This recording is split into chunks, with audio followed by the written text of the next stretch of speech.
if you postpone your time, then remember, you're postponing your success. You have postponed your success. If you postpone your time, you have postponed your success. Extend your time today, but don't postpone. You are going to extend your success. I feel that Poumai people, comparatively, you are still better in terms of your, physical body, your physics. But if we look at our history and the monuments that our forefathers have left behind,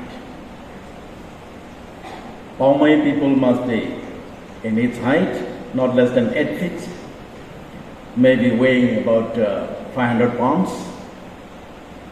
Otherwise, they will not be able to carry such big stones which they have, left behind as monuments in all the Poumai areas. Wherever I visited, I've seen such big, huge stones being erected. But we are becoming smaller and smaller in size, which something I could not find an answer why we have become smaller in our stature, why we have becoming weaker physically. Is it because we are becoming stronger mentally that we have become physically smaller? This is something which I always share with my friends whenever I have a good time with my friends. This is something which somebody must do some research on it. Why we are becoming smaller in size? Why we are becoming physically weaker? Except for those people who are specially trained to be strong. But in average, we are weaker than our forefathers when you come to physical strength, when you talk about physical strength.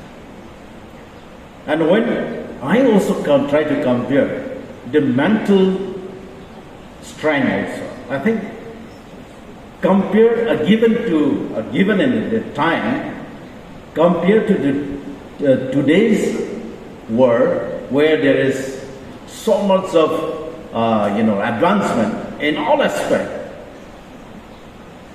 We got a lot of support from the electronics, so on and so forth. But our forefathers' time, there is no support at all from any invention or anything like that. Whatever they do, it comes from their head only. Any measurement comes from their eyes. Any memory comes from their brain. They can memorize hundreds of songs without written documents or record. If we compare to our forefathers, can we say we're better than them? We can also say that we are much weaker than our forefather in terms of our mental capacity also. Is it because of just simply a routine change of life? Or is it because we do something which makes us weaker? When I visited one of the biggest dam in Orissa called Hirakud,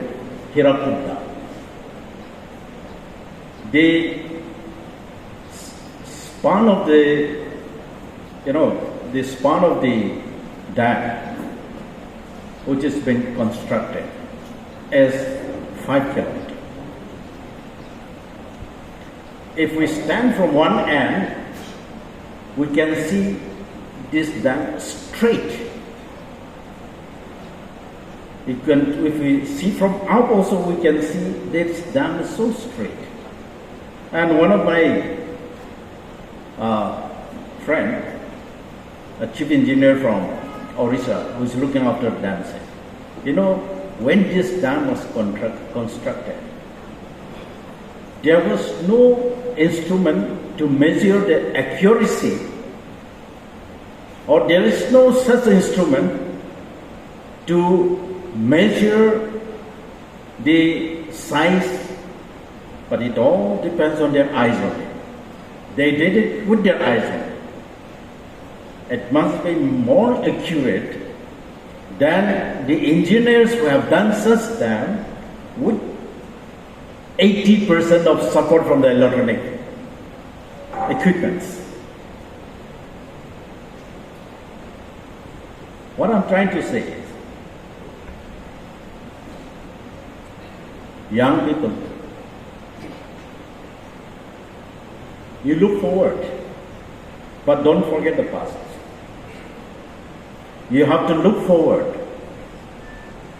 but how was our forefather? How were our forefathers? And we must also be conscious of our health. Not just to be free from sickness, but I would like everyone to think also, why changes not only in other things, but why changes in our stature itself also. I'm sure my forefather is taller to me by 1.5 feet. My grandfather is taller to me by half it. And why I'm growing smaller. And my children even smaller. And if this trend goes, after 4 or 5 generations, our children will be this high. But it is not so. It depends on how you are treating yourself, your future generation. Our forefathers were well built, strong physically, mentally very strong. We can conclude that by looking at their handiworks that has been left behind. If you look at the Japanese peoples were our size during the during the early part of the 20th and 19th century. That's why people call him, what do they call him? They have nicknames, for they are very small compared to the European people. But today, their size is equivalent to any European. Their forefathers were smaller than the Japanese of today. So there is something we Japanese people do, and there is something which we don't do. That's why there's a difference. You know, there are things which our young people also have to ponder. I don't think you think about this. You must be talking about your studies. You must be talking about what you found in your computer or your mobile phones. We depend too much on these electronic things that we have almost stopped using our brain. We're depending on other things. When I misplace my spectacle, I sometimes think of giving missed calls. I think most of you must also have felt that also. I cannot give missed call to my spectacle when I misplace it. But it has come to our mind in such a way that when I misplace something other than my mobile, I try thinking of giving missed call. To such extent that we have become too dependent on things which has been produced by this modern world. What I'm trying to say is, we are depending on new things so much that we're forgetting our past. When we say we forget our past, means we're forgetting our culture as well. When we are forgetting our past, our history, means we're forgetting our culture. And what is culture? Is there any culture without people? Is there any culture without community? Is there any culture without land? Land, people produce culture. But sometimes I'm so worried when I look at the young people. You think your past is uncivilized generation that you don't need to remember even. But when you do not remember your past, your history, your forefather, you will have no remembrance of your culture. And when you don't have a culture, you are lost people. The world becomes smaller because of the electric advancement. Today we call it a global village. This world is called the global village.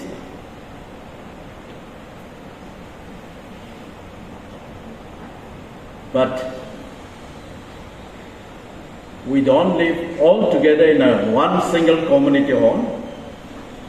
We have our home. We have our country. We have our people. Because of the better communication, we call it a global village. It doesn't mean that everyone have become one now. Each and every community has its own land, its own identity, its own culture. And people who have forgotten their culture, who have lost their lands, we call them refugees. These refugees does not just fall from the sky. They were not created as a refugee from the beginning.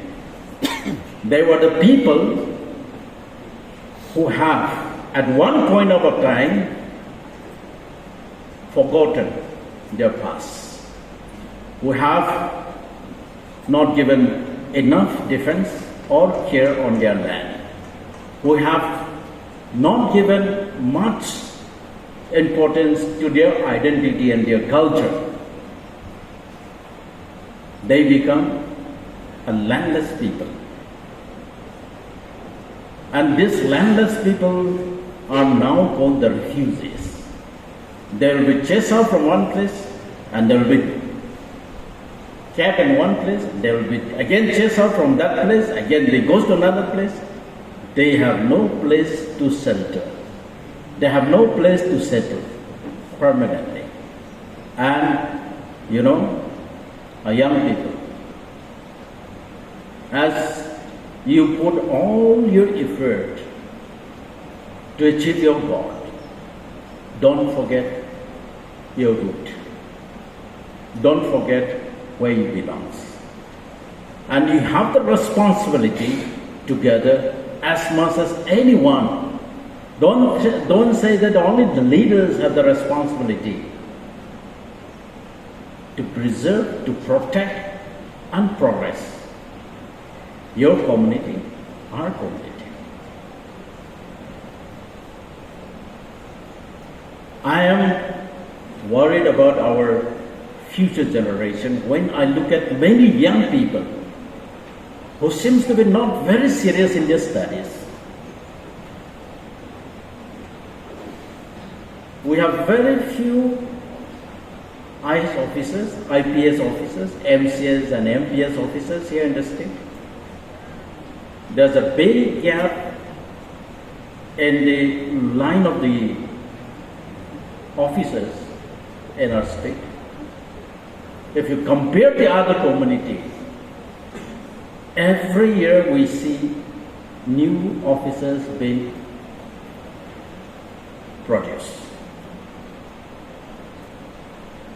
Our people, almost everyone in the family, I'm very sure, parents want their children to study and do something good, something big.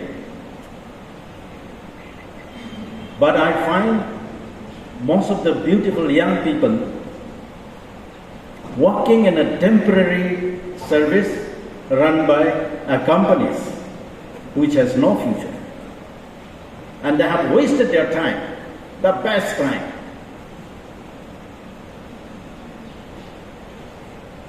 Your brain does not remain the same.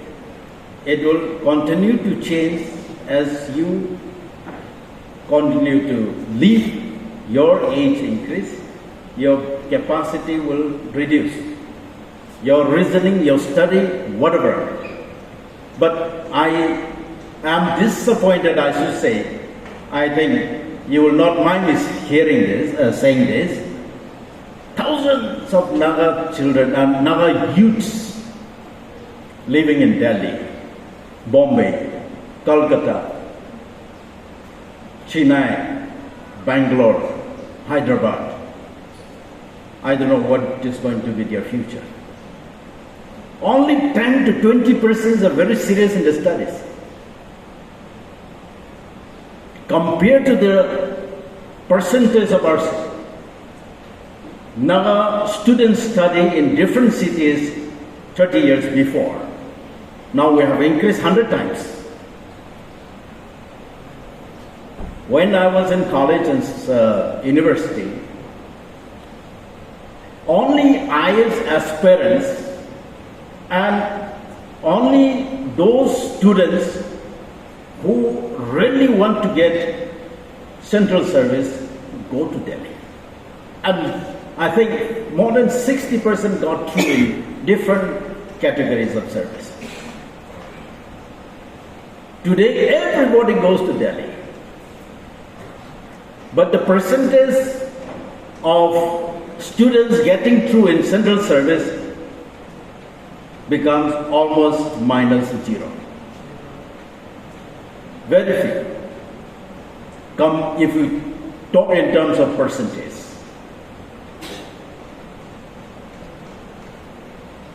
Students who are studying in Imphal and in our state, I find them more serious than students studying outside.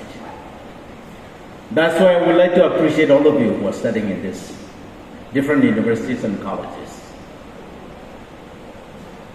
I will be wrong to say that all the students have no future who are studying outside. But I said in percentage-wise, students who are serious in the studies outside the state are much less than students studying in the state. I will say that it is not because your parents cannot send you outside the state, but I would like to say that students who are studying in the state, in spite of the situations that disturb the academic atmosphere most of the time, those are students who are serious about their studies. The environment has changed outside the state now, especially Shillong, Delhi. I've seen it. When I was in college, students studying in the colleges and universities in Shillong those days, our students, say 70 to 80% are very serious students. They came with a purpose. But today, most of them are no longer serious in their studies. They try to find an easier life. In such a one place where money is good. But I don't know what will be their future. I would like to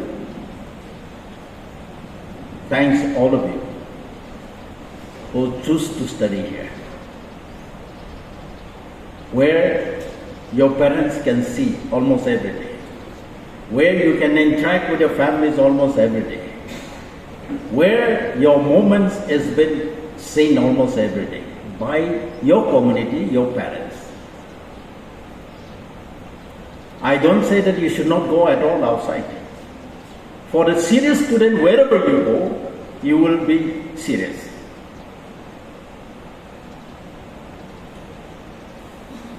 Dear friends, our future belongs to you.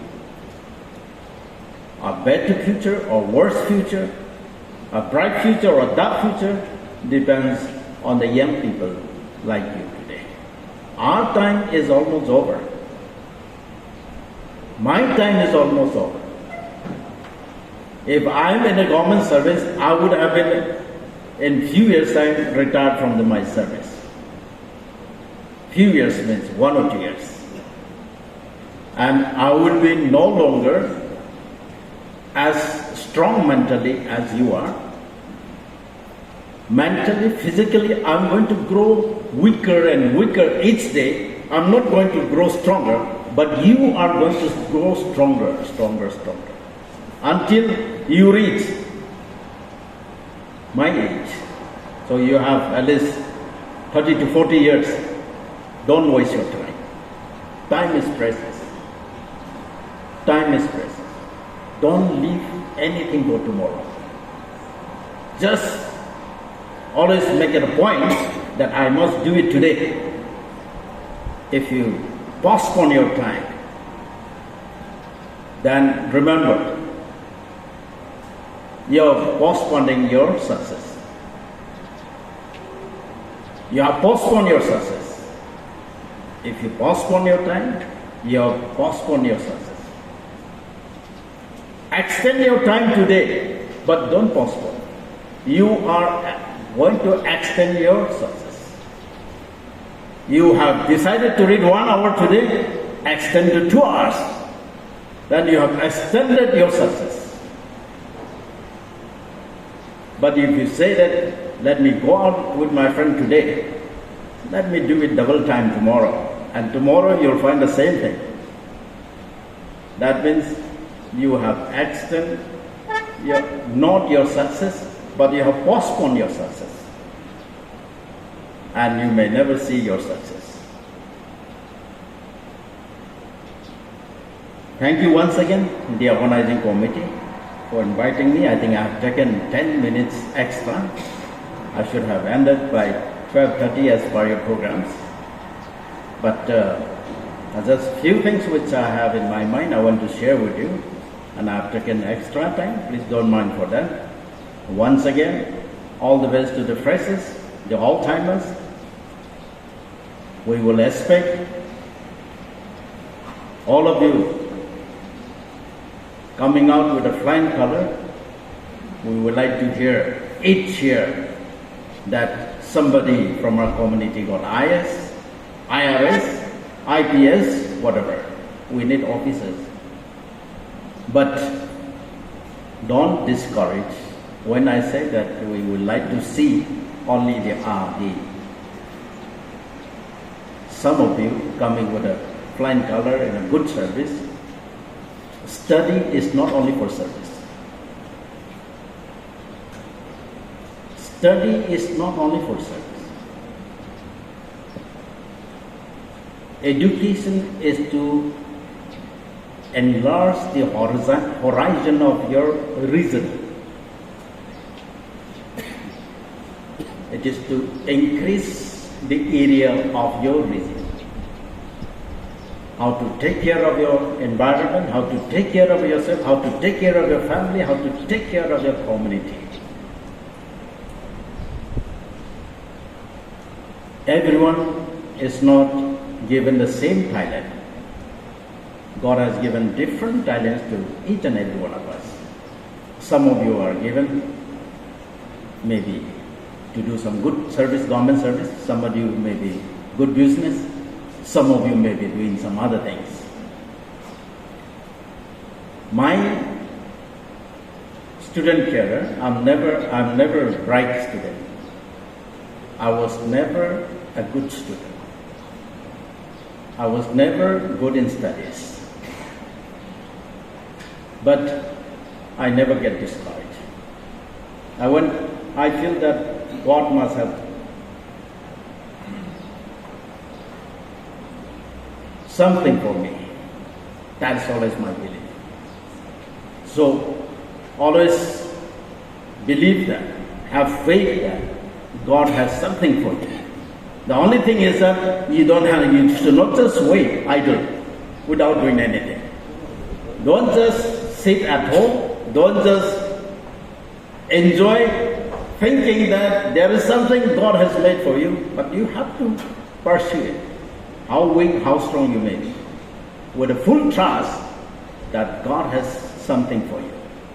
With this, I would like to conclude my speech. Thank you once again.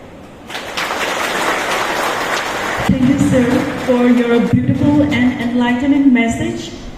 I hope and I believe that everyone present here today will carry your message back to their near and dear ones as they go back home today.